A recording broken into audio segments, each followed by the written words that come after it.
yeah, I had come to believe that I was single and I had never had a boyfriend a day in my life because I was fat, because I was obese. That was the story, that was the record that was playing in my head, that Liana, because you're fat, that's why you don't have a dude. And I also think I had gotten so accustomed to that life that I stopped even expecting a mate. I stopped even expecting some guy to look my way. And everybody became my best friend, and everybody became my brother, and everybody, Liana was just the girl who got along with everybody, boys and girls, guys and girls. And it was like this desire off in the distance. Like I knew I wanted to be married one day. I knew I wanted to have children, but it felt fairy tale-ish. It felt Disneyland-ish for me.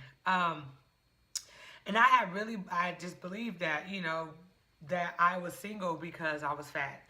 And interestingly, when I started to lose weight, it wasn't even really like, oh, I want to date, I want to have these boyfriends. It was really just like, I want to be free.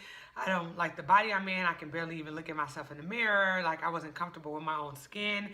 But it was other people that started to impose these expectations on me. And that's why I called this segment, They Lied to Me, because when I started losing weight, other women, predominantly women at church, because that's where I was all the time, would come up to me and they would be like, "Ooh, girl, he gonna start flocking, watch out." And so what it started to do was create this expectation in me. It started to create this expectation that men were gonna start flocking because I was losing weight. I was 20 years old. I was going into my 21st birthday that year. It was 2007.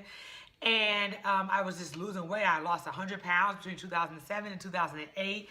And I started to grow this sense of anticipation and expectation. Like these men are going to start flocking and they're going to start, I'm going to get into a relationship. And like that hope started to build because other people started to impose that expectation onto my journey, into my experience. And, I looked up and, 10 years down the line, it's 2017, still no boyfriend, still no relationship. And it really caused me to even start to assess my own life, assess my own expectations. I was frustrated because other older women were the ones who were putting that pressure on me in the first place. But then I also started to reassess and reevaluate what I had come to believe, because what I believed in the past was I'm fat, I'm single because I'm fat. Well, I'm not fat anymore, I'm not overweight anymore, and I'm still single.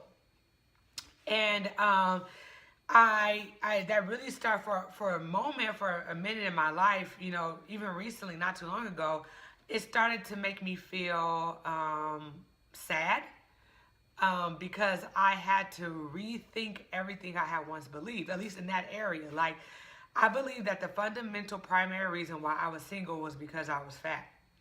But what do you do when you're not fat anymore and you're still single? What do you do when you're not fat anymore and men still aren't flocking? What do you do when you have to question the story that you had believed for so long?